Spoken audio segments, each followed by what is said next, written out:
Last weekend I was in Toronto and I went to the Art Gallery of Ontario with my friend.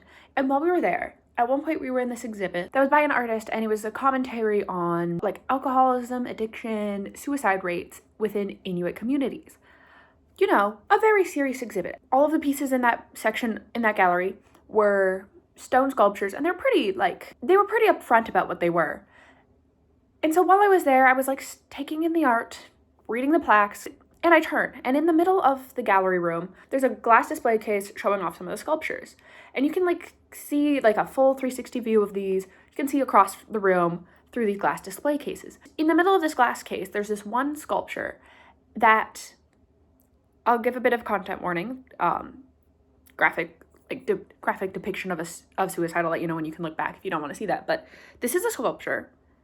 It's pretty obvious what it is saying. It is pretty obvious that the Inuit person hanging from a noose it's not hidden. Forgot to mention when I was recording originally. You can look back now. The graphic image of the sculpture is gone. And so I'm looking at this sculpture, taking in being confronted so blatantly with the horrors of mental health issues in isolated rural northern communities. But on both sides of this glass display case, where this specific sculpture is, there's a couple. I have no idea if they were tourists. I have no idea if they were locals. I don't know if they even spoke English. But there was one on each side of the couple. They were taking a little photo of each other, because you can see through the sculpture. And they were like, wow, it's so cool. We can see each other through the sculpture. That's going to look so good on my Instagram feed. Whether or not they are from Canada and knew how to speak English or not, you can tell what that damn piece is about. You can tell that it's not so #aesthetic, and you should take a cutesy couple photo with it. I so badly wanted to say something, but I was horrified. It reminded me about how much I hate art gallery goers nowadays. I won't pretend to be an art historian. I'm not a pro at any of this. I'm not the most knowledgeable person about anything art related. But one thing I do know is that art is created to have a message, and if something is being displayed, even if you do want to whip out your phone and take a picture of it, understand what that piece is about. Take time to read the damn plaques that are provided. Translate it. If you have your phone on you, you got Google Translate. Is it the perfect translator app? No, but it works, it functions. You should take time to stare at that piece and analyze it and understand why the art is created, what the intentions were behind the piece. Because if you're at an art gallery, I guarantee you most of the pieces there are not created for you to look cultured on Instagram. They are there, they exist because the artist had something to say. They took days, months, years. Some pieces take decades to create. But people dedicated to their craft, they want to share a message. They want to create an emotion. They want to resonate with their audience. And you're just taking an aesthetic photo of an Inuit person hanging? It pissed me off. It pissed me off so bad. Get it out of your head that the art gallery is the time for being a main character. It's not. I find also a lot of times when you're going to into an art gallery, people being a main character, you're just ruining the experience for everybody else.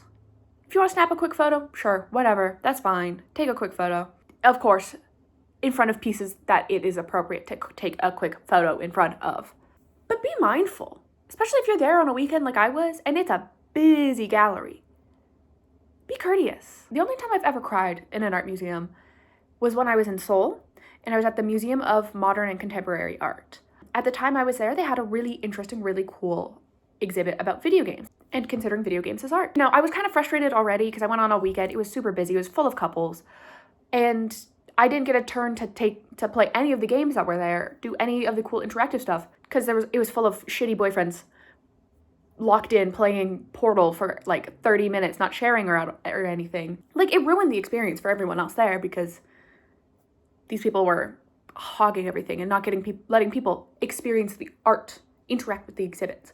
I get through the history portion of it, the development of games, and I get to this section, and I'll put up the artist here because I'm really bad with names. All of her art is video games and it's a lot of horror stuff about being trans, and everything was translated into Korean. So there was no excuses for anyone to not comprehend what was going on here. So I walk into this room, I see some very cool pieces that were used in the creation of this video game that I'm walking up on, and it's projected giant on this wall in this exhibit. This room is hosting a first-person shooter game. There's one gun for someone to play, and it's massive. It's massive in this room, and I'm standing and I'm watching and I'm comprehending this is a piece about violence against trans people, and I'm just standing there and I'm watching this girl, this random girl. She picks it up, she starts playing, and she's like mindlessly, absent-mindedly playing, and in the game, shooting all of the trans people. The game is talking about how precious trans lives are, and this girl is just blank face, like, shooting them down. And people are walking by, they kind of like go, whatever. And then they just move right on past. Everyone was lingering, taking time to play Pac-Man, but then we get to this very interesting, very artistic use of video games, something I've never seen anyone else try and do. No such commentary like this before. And people are just like, whatever. It was just horrifying to me, seeing how people were just passing on by, not taking time to understand what the art is. Once again, they had plaques that were in English and in Korean throughout this entire section of their gallery. And I felt like I was the only person in that gallery that cared. I really respect the museum for putting up that exhibit and doing so very thoughtfully and bringing in this touring piece of art. I think that was fantastic. I think the museum itself actually displayed this quite well. But the audience interaction, terrible. And it tells me that this problem of ignorant, absent-minded art consumption is definitely, it's an international problem. People everywhere, as long as you've got a social media account, you're gonna fall into this trap, because it feels like people are only experiencing things to post that they've done it. And it doesn't matter anything else about the exhibit. You're not going there to look at art. You're going there to find art that would look good on your feed. And I'm not immune to going to an art gallery and taking some photos and posting them. But I would like to think that I'm at least trying to comprehend things. I'm at least trying to analyze paintings, trying to connect with the artist's intentions, and I'm only taking photos of very rare few select things. Yes, it's a problem in art galleries. I feel like art galleries are a very easy place to pinpoint where this problem is coming from, but a lot of things nowadays I feel like are just, you go to experience the thing because it's gonna look good on your feed. It's gonna make you appear as if you are cultured, as if you were interesting, as if you were leading a cool, interesting life, instead of you just going to do that. The world will not end if you go to the art gallery and you never post a picture from it. The world will not end if you don't have to act like you're cultured on performance of culture on your social media feeds. It is okay to just put your phone on Do Not Disturb, put it in your back pocket, and then stare at a painting and understand why someone created this.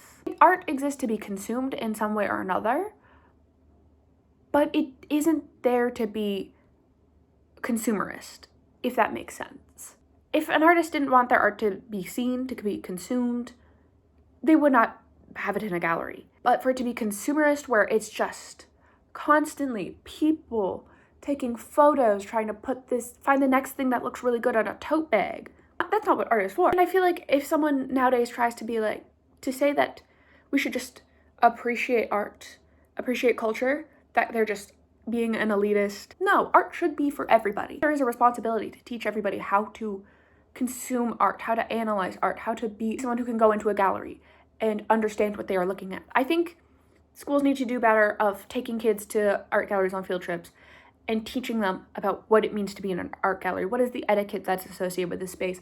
How can you, as just a normal person, have access to something that can very often be dense and require a lot of context and historical knowledge? How can someone access that? I think it should be an easy thing for people to consume art. Art should be for people, but it should not be just made to be a consumable that you can take a picture of, put on your story, and then throw away the next day. And the next time I go to an art gallery, if I see somebody doing something insensitive, like I did with that sculpture back in Toronto, I will be saying something. I will be a bit confrontational, and I will let them know that their actions are abhorrent and horrifying.